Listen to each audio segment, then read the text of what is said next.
اعوذ باللہ من الشیطان الرجیم بسم اللہ الرحمن الرحیم۔ 4 آیتیں ہیں اب۔ بنی اسرائیل نے کیا کیا اللہ کے جلیل قدر پیغمبروں کے ساتھ؟ وَإِذْ قَالَ مُوسَىٰ لِقَوْمِهِ يَا قَوْمِ لِمَ تُؤْذُونَنِي وَقَدْ تَعْلَمُونَ أَنِّي رَسُولُ اللَّهِ إِلَيْكُمْ۔ یاد کرو جب کہ کہا موسیٰ نے اپنی قوم سے، اے میری قوم کے لوگوں کیوں مجھے ایذا دے رہے ہو، کوفت پہنچا رہے ہو، تکلیف دے رہے ہو؟ وَقَدْ تَعْلَمُونَ أَنِّي رَسُولُ اللَّهِ إِلَيْكُمْ، جبکہ تم جانتے ہو میں اللہ کا رسول ہوں۔ میرے نزدیک یہاں رسول بمانی نبی کے ہے۔ حضرت موسیٰ بنی اسرائیل کے لیے نبی تھے، رسول نہیں۔ رسول تھے الی فرعون۔ جہاں کہیں ذکر آیا بحیثیت رسول الی فرعون وملئہ، الی فرعون وملئہ، الی فرعون وملئہ، کیونکہ رسول کے بعد قاعدہ یہ ہوتا ہے کہ پھر رسول کی بات نہ مانے تو قوم ہلاک کی جاتی ہے۔ حضرت موسیٰ کی بات نہیں مانی، 4 کے سوا ہلاک نہیں کی گئی۔ تو حضرت موسیٰ کی حیثیت بنی اسرائیل کے لیے نبی کی ہے، لیکن آل فرعون کے لیے وہ رسول تھے۔ مانو مجھے اور میرے ساتھ واپس کرو ان کو، بنی اسرائیل کو۔ وَقَدْ تَعْلَمُونَ أَنِّي رَسُولُ اللَّهِ إِلَيْكُمْ، جانتے ہو میں اللہ کا نبی ہوں۔ فَلَمَّا زَاغُوا، جب وہ کج ہو گئے، ٹیڑھے ہو گئے، أَزَاغَ اللَّهُ قُلُوبَهُمْ، اللہ نے بھی ان کے دلوں کو ٹیڑھا کر دیا۔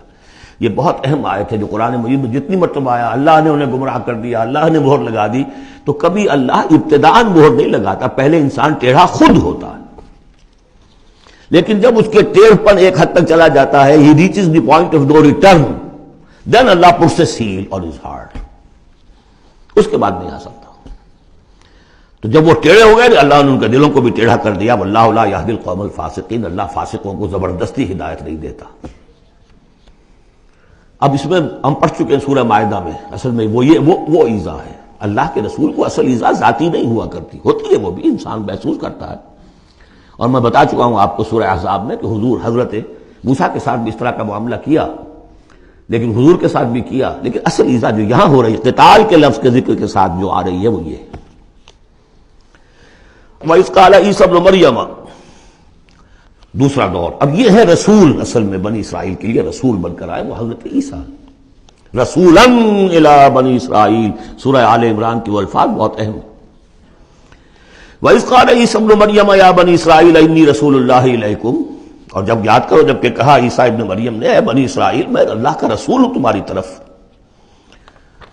مصدقا لما بین یدی من التوراۃ، اور میں تصدیق کرتے ہوئے آیا ہوں اس کی جو میرے سامنے ہے تورات میں سے، ومبشرا برسول، اور بشارت دیتے آیا ہوں ایک رسول کی، یاتی من بعدی، جو میرے بعد آئیں گے، اسمہ احمد، جن کا نامی احمد ہے، صلی اللہ علیہ وسلم، احمد مجتبی۔ فلما جاءہم بالبینات، یہ وہی حضرت عیسیٰ کے بارے میں جب وہ آئے کھلی نشانیاں لے کر، معجزے لے کر، عظیم ترین معجزے لے کر، قالوا ھذا سحر مبین، انہوں نے کہہ دیا یہ تو سحر مبین ہے۔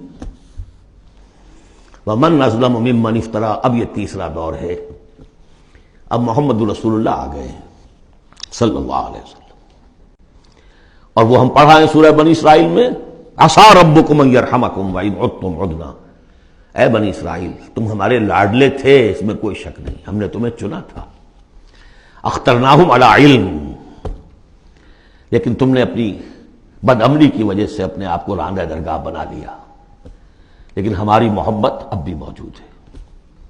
عسیٰ ربکم ان یرحمکم، تمہارا رب اب بھی تمہیں رحم کرنے کے لیے تم پر تیار ہے، وَإِنْ عُدْتُمْ عُدْنَا، لیکن تمہارا طرز عمل وہی رہا جو پہلے تھا، تو ہم بھی وہی کچھ کریں گے جو ہم نے پہلے کیا، اسی طرح پٹوائیں گے تمہیں۔ نبوکدنصر سے پٹوایا، اور گریک سے پٹوایا، اسیرین سے پٹوایا، رومن سے پٹوایا، اور اب اس صدی میں آ کر جرمن سے پٹوایا۔ 60 لاکھ 6 ملین، واللہ اعلم۔ بہرحال اب تیسرا دور آیا، ومن اظلم ممن افترى علی اللہ الکذب، اس سے بڑھ کر ظالم کون ہوگا جو اللہ پر جھوٹ تراشے، وہو یدعی الی الاسلام، بلایا جا رہا اسلام کی طرف، اب محمد رسول اللہ انہیں دعوت دے رہے ہیں۔ واللہ لا یہدی القوم الظالمین، اللہ ایسے ظالموں کو زبردستی ہدایت نہیں دیتا۔ عسیٰ ربکم ان یرحمکم، لیکن اس کے بعد فرما دیا اگلی آیت میں، ان ھذا القرآن یہدی للتی ہی اقوم، یہ قرآن ہے، شاہدرہ ہے، ہماری رحمت کا شاہدرہ قرآن حکیم میں داخل ہونا ہے، آؤ داخل ہو جاؤ۔ اب حضور کے ساتھ جو کچھ کر رہے تھے اس کا کلائمیکس یہ تیسری آیت ہے، یریدون لیطفئوا نور اللہ بافواہہم، وہ تلے ہوئے ہیں کہ اللہ کے نور کو اپنی منہ کی پھونکوں سے بجھا کر رہے ہیں۔ یہ خاص یہود کے بارے میں ہے، یہ آیت اچھی طرح سمجھ لیجئے، اور اس کا کلائمیکس اب آ رہا ہے، اب آ رہا ہے۔ The final showdown is going to come now and not very far off, very soon. Armageddon اسے کہہ لیں۔ یہود پوری طریقے سے پوری عیسائی دنیا کو اپنے تسلط میں لا چکے ہیں،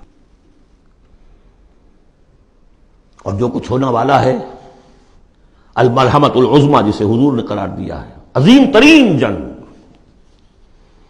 اور آرمگڈون یہ ان کی کرسچین جو ان کی ہے اصطلاحات میں وہ آرمگڈون ہے۔